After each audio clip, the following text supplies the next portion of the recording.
Doom the Dark Ages released for people who purchased the special edition of the game on May 13th, 2025.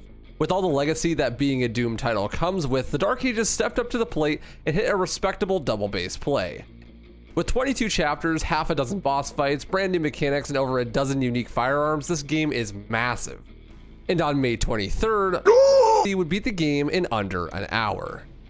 It seems that the inescapable legacy of modern Doom games continues, not just in their quality, but also in how absolutely broken they are for speedruns.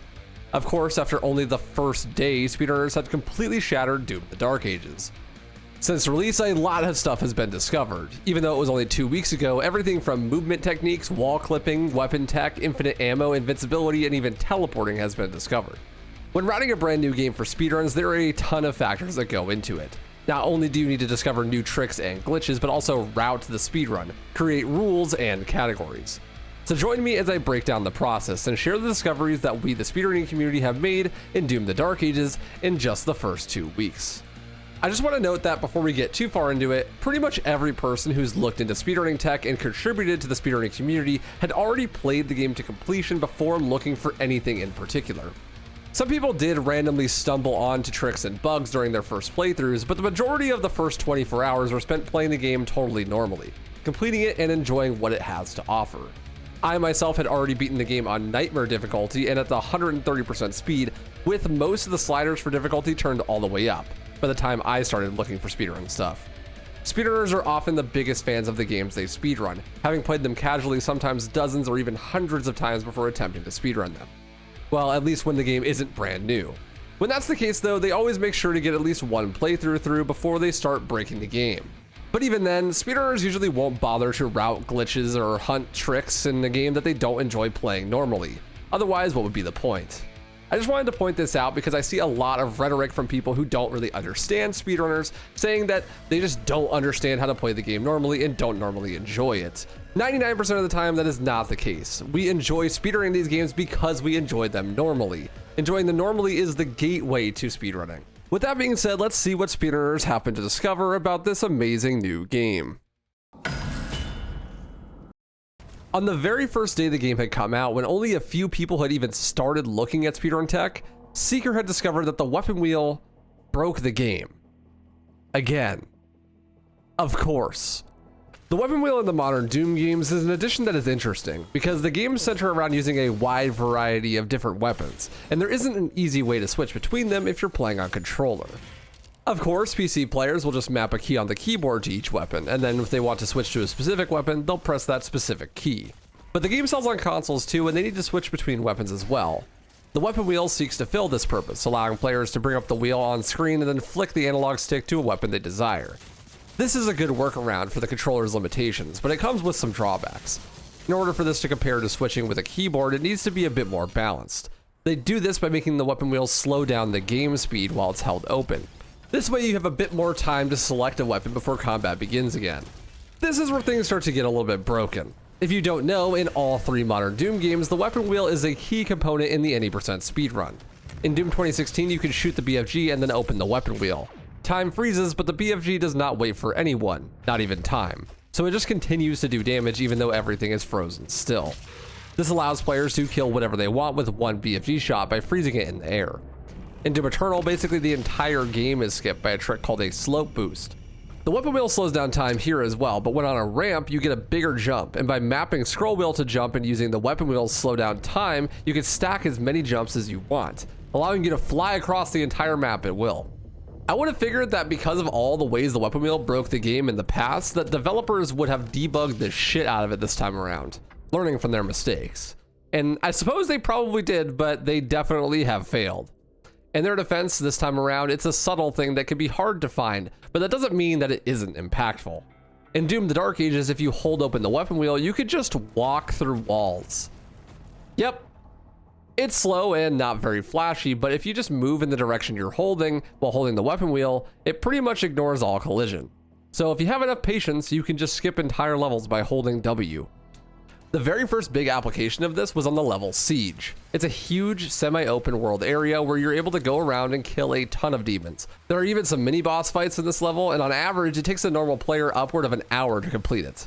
In the speedrun, it should take about 10 minutes. But now with the weapon wheel clip, you could just run to this gate at the start of the level that normally opens after you clear the entire area of its key objectives and just clip through it. Around the corner is the end level trigger and Bob's your uncle. There are many skips that would be found in the early days with this trick. Here are just a few examples. The first skip found was this one by Shining, who on the level Sentinel Barracks clips to this wall to get out of bounds.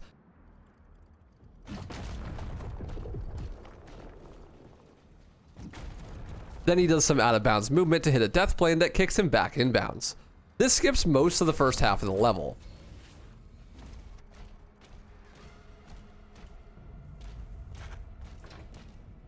After one more weapon wheel clip, he's at the Impaler, saving multiple minutes. On Sentinel Command Station, Derive found this skip that, well, skips the whole level basically. By running straight after the level starts, he can then weapon wheel clip through a door and then arrive at the elevator, that he then weapon wheel clips through, and that places him out of bounds. From here, he does some out of bounds movement to reach a location near the end of the level. Then he just weapon wheel clips through the wall to reach the end, saving an insane amount of time. These tricks were all found within the first 48 hours of the game being out. With this tech being so easy to do and so powerful, it was sure to be a fast speedrun. But of course, one that is quite boring. Pretty much everyone expected that this game's any percent run would be a broken mess, but I don't think anyone thought it would happen this fast. To put icing on the cake, the weapon wheel clips worked faster at higher frame rate, making the trick pay to win. This begs all sorts of questions about what the speedrun's future would look like. Would every run have this boring and super powerful trick? Would the game be a money-spending contest with high-end PC players having a huge competitive advantage? These are all legitimate concerns, so let me calm your nerves with a bit of an explanation of how brand new game speedrun development is handled. When a game comes out, a few people who are trusted in the community volunteer to become moderators for that game. These people usually are moderators of the speedrunning Discord and also the website speedrun.com.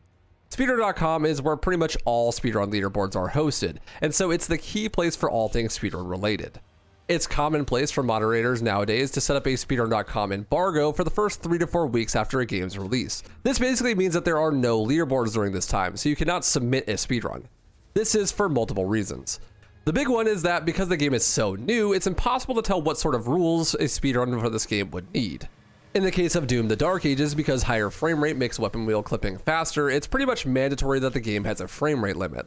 Otherwise, the game becomes heavily pay to win. Whoever has the faster PC wins.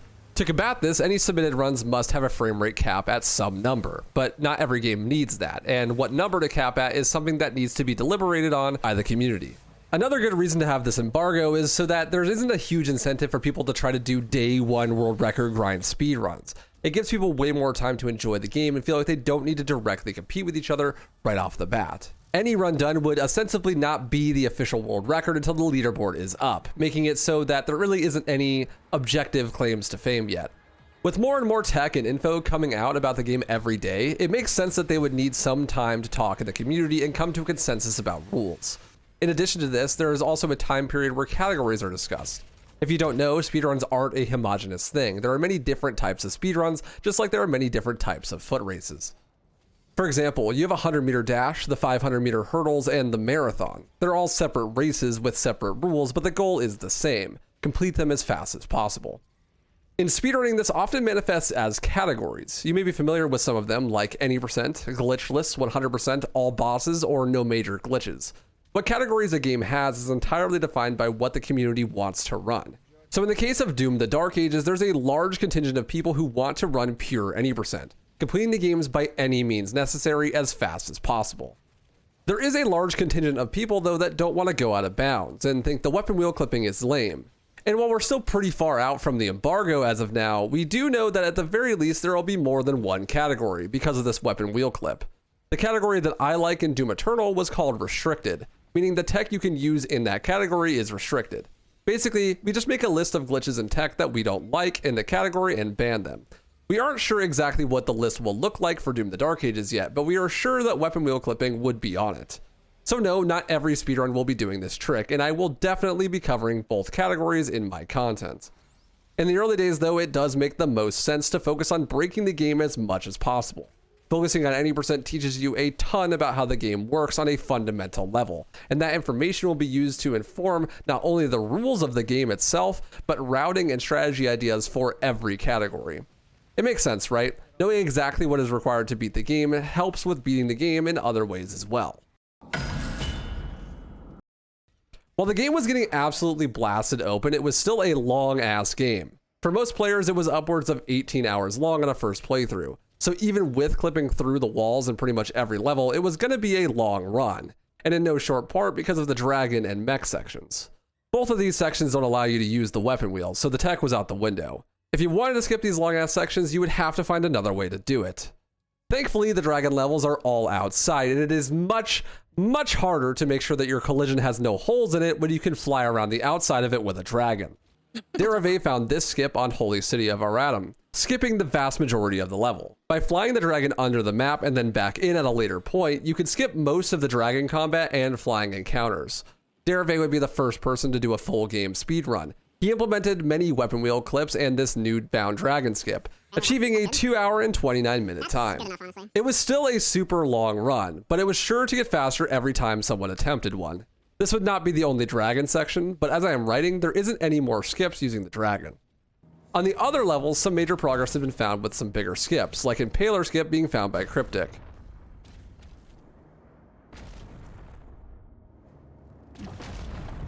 The largest discovery that was found that day, though, had to have been one that would affect every category, regardless of the amount of glitches that were allowed. Tony found that if you bind jump to scroll wheel, you can sort of bunny hop. By spamming jump as you hit the ground, you lose a lot less speed, although you still lose some. It was slower than just sprinting, but it was a start. Then he realized if you let go of forward when you land, you could sometimes keep all of your speed, making it the exact same speed as sprinting. This doesn't have any large applications by itself, but Derive found that you can maintain the extra speed from shield grapples with this tech. Holy shit. Did you see that? This was called stop hopping, because you stop holding W while doing the bunny hop. Back to unrestricted, Seeker would achieve a 2 hour and 14 minute time. This would be followed up by Derive, who would achieve the first sub 2 hour run at a 1 hour and 56 minute time. On days 3 and 4, things would really pick up. With more players having finished their playthroughs and deciding to join in on the routing, things would change super fast. This is also the same day that the game would publicly release for all players, not just those who purchased the special edition. So the massive influx of players would make for an ever-changing environment. No one would attempt runs for the next 2 days basically because of this. Why bother doing a run when literally every mission would change drastically during the time you took to do that run? While fighting your way through the Titans with the mech sure looks cool, it's quite slow, and with such limited mobility in the mech, it proved hard to break.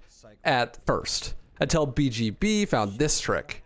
He called it a dash boost. By dodging with the mech into the upward slope of the tentacle, he managed to gain a ton of height and land on top of the invisible wall. Blood Thunder then found a way to skip the rest of the level by running on the invisible walls all the way to the end. Speaking of cool tricks, Restricted hadn't gotten any love in a minute, but that would quickly change as it was discovered that the Cyber Demon's spike attacks can push the player if you block them. Like, really fast. Seeker found this skip on Siege Part 2 where you use the spikes to blast across the gap, skipping the level's final fight. At nearly the same time, Cryptic found a super similar trick on Abyssal Forest, using the spikes to boost to a further fight in the level. On top of this, Bowser, the evil genius of Doom Eternal, finally reared his head to post the most important text so far. He called it a Shield Charge Boost, or SCB for short. I personally like calling it Shield Flying though, as it's very similar to Sword Flying from Halo 2. This tech was revolutionary, not only for any percent, but also restricted, as it's just a way to get a huge amount of speed. This speed can then be maintained by stop hopping, allowing you to fly across the map. The way it works is that when you aim your shield at an enemy by holding right click and then let go, there's a brief amount of time that you could still start the shield dash during. Normally this shield bash will bash you into the enemy, stopping any momentum. But if you do it during this tight timing window, you'll actually cancel the hitbox for the dash so you don't bash into anything. But you maintain the speed that you get for flying towards the enemy. You can maintain and control this speed with the movement keys, and because of the way that the jump works, if you're on the ground when you started the boost, you can then jump at any point in the air. You don't have a double jump in this game, but you could use your jump at any point even if you've already fallen off of the ground and into the air. This is called coyote jumping, and that combined with the shield flying allows you to traverse the map in record time.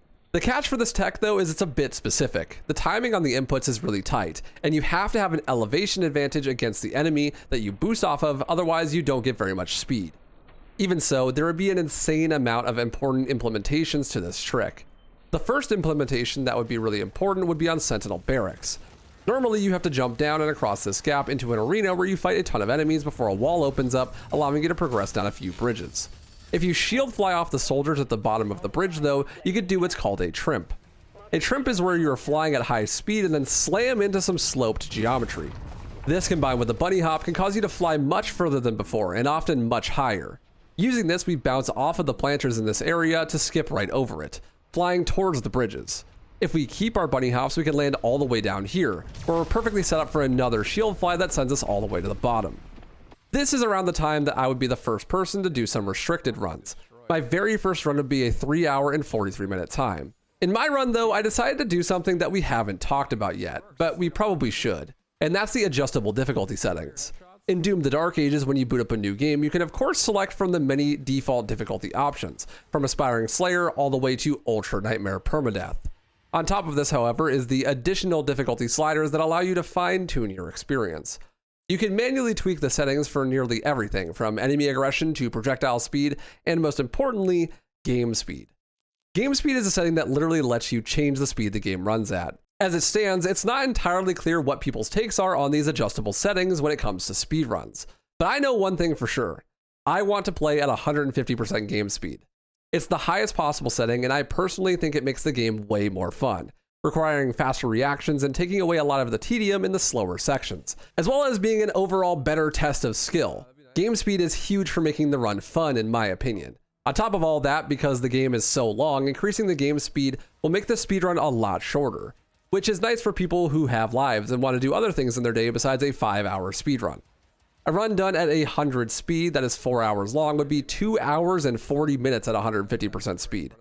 That is just way more accessible for the average person, and accessibility is super important for speedrunning rule sets. This early on though, most people are just trying to figure out how the game even works, and especially with the tricks that were going to be found in any percent unrestricted, it wouldn't be a shocker that it would take a long time before people really jumped on 150% speed. After my first run, I would do another, bringing my time down to a 3:04. While what we've seen so far is really cool and interesting, it's some small fry stuff compared to what was to follow. With so many new people playing the game, it was inevitable that there would be new tech found, but with speedrunners already having the ability to walk through every wall in the game, what new stuff could even be found? Well, it turns out a lot more. Some Twitch clips were starting to circulate with some people mantling up walls and then teleporting to other sides of the map, often getting stuck or soft locking because of it. Cryptic and Lawyer would dive in to try to figure out what was happening exactly. People always ask, how do speedrunners find these tricks? And this is exactly how. Usually someone does it on accident, then you take the footage and you mull it over, thinking about the mechanics and your knowledge of how games function and trying to extrapolate and replicate. By mantling up onto a ledge and then opening the map on the second level Hebeth, they were able to replicate the trick. They could teleport when climbing the wall if they opened the map at the right time, but they had no idea what the timing was to open the map, nor if you could control where you got teleported to. They theorized at first that you got teleported to the left of your position. When digging through console commands though to try to figure out if something could be affecting the player's position, Lawyer noticed that the commands that they were using to teleport for practice, get view position, would show different positions if you had the map open versus if you didn't. It was then concluded after a lot more testing that the position value of the player and the map would get conflated if you opened the map at the right time during the climbing animation. The X and Y coordinates would actually transfer from the map to the player after closing the map. So this means you could mantle a surface, open the map, point the map wherever you wanted, and then close it, and you would teleport there. There were two issues with this though. For one, only the X and Y values transferred, not Z, and Z was height. So if you wanted to teleport somewhere, it needed to be lower than your current height value, or you would teleport under the position of that section and fall into the void. Two, they had to figure out the timing for when to open the map. Spoilers, it would end up being frame perfect. This new tech completely changed the game. Why would you do slow-ass weapon wheel clips through walls when you could just skip right to the end of the level with a well-executed teleport? The nice thing was that pretty much every level in the game didn't have checks or triggers for its ending. So if you just got to the end somehow, then it would end. For example, on the first chapter, Village, you can mantle the very first piece of collision that you can find and mantle warp to the turret at the end of the level, completing the whole thing in under 2 minutes. While this does skip pretty much most of the content in the game, it was also super difficult. The timing for opening the map mid-mantle is frame perfect and therefore really easy to miss. Blood Thunder found a setup that helped to buffer the input, making it easier to hit. He mapped the scroll wheel to map, and then dropped his frame rate to 30 FPS. Then he could spam the scroll wheel while climbing, and every single time the map opened, he would move it to where he wanted to teleport to, and then pray that it worked. This was a surefire way to get it, but it was mega slow. Every single frame of advancement in the mantle animation would be met with a map. Then you'd have to navigate to the destination you want to teleport to. This often meant 10 plus seconds of menuing every attempt, and with the mantle animation being kind of long, it could take quite a while before you got the right frame of animation. Just closing out. Yeah, it seems like a better way to do it, but it is kind of awful. This obviously has a ton of applications throughout the run, but those routes needed to be found. And what point would there be in doing any runs until that was resolved? Over the course of the next nearly 48 hours, people would do all sorts of routing and testing, finding skips for nearly every level in the game. In the aftermath of all these crazy discoveries, people did get back in to try to do some attempts. Seeker would get a 1:26.56, getting an insane 47-minute personal best after adding in all these new skips. The biggest new skip in this run was in the level final battle. Normally you're in a mech at the start of the mission and you have to fight a few waves of enemies before fighting Cthulhu. But it was found that if you restart checkpoint immediately as the level starts, you could spawn in without the mech. This would normally make the fight super difficult and a little bit unfair, but you're the Doom guy, so that's not going to be a problem. Seeker then finds a piece of collision that he can mantle on and then mantle warps into the boss arena with Cthulhu. Then by restarting checkpoint, you can get back in the mech and do the boss fight normally. Well, you would if you could. Seeker got a bug though that makes the game stay pitch black when you restart checkpoint too fast. He couldn't seem to fix it though, so he just fought the boss fight blindfolded like a Chad. This skip saved a huge amount of time, skipping the entire mech section. Then on the actual final level, he grabs Berserk, an upgrade that gives you unlimited ammo, a damage boost, and faster movement speed. These power-ups only go away if you kill the last enemy in an arena that they spawn in, so if he just mantle warps to the final boss, the enemy never dies and he can keep the Berserk for the boss fight. This allowed for an insanely fast final boss that helped save a ton of time in the speedrun. This skip on the Cthulhu boss fight level will become outdated almost immediately though, with a new variation skipping the mech boss completely, spawning in the Doomslayer on the outskirts of the ass crack boss fight. Then you can weapon wheel clip back in and finish the fight. There was even an iteration of this trick where you fought Azrak in the mech, but unfortunately you can't do the finishers required to end the fight, so you just softlock. With all these new discoveries and these huge time saves, it was certainly possible to beat the game in under an hour. And with 1 hour being the last hour barrier in any speed game, a ton of people were vying to be the first to do it. It wasn't going to be easy though, and with the evolution of the speedrun rapidly accelerating, it was going to be hard to know what strategies to do. Zudi would help a ton, finding a faster setup for mantle warps, especially using 2 or 3 FPS during the mantle so you could visually see when to time the map input, instead of buffering it. This would make it so you don't have to move the map multiple times and saved a huge amount of time on every mantle warp. Next, it was discovered that multiple chapters were sometimes located on the same map. For example, Abyssal Forest and Ancestral Forge are chapters 6 and 7. But while on the Abyssal Forest, you could warp to a location that has Ancestral Forge loaded in, and make a jump that voids you back in bounds on the final fight of Ancestral Forge, essentially skipping 2 whole levels with 1 warp. Another skip like this would be found for Belly of the Beast. On Temple of Lumarith, at the end of the level, you activate this sigil and get teleported to a new area, where you then get eaten by Cthulhu and have to fight your way out. But the door right behind this can be weapon wheel clipped through, and then if you walk up this pathway, you can hit the end level trigger for the next level, Belly of the Beast, skipping that entire level. Finally finding some time to implement these new tricks, Derive would achieve a 112, and then Seeker a 109. It was only a matter of time, and the race was on. It seemed like at any moment one of these two runners would emerge as the first to beat the game in under an hour. But in the chaos, it was uncertain all who were trying to achieve the goal. And on May 23rd, just 10 days after the game released, Rampancy would achieve a 55-minute time.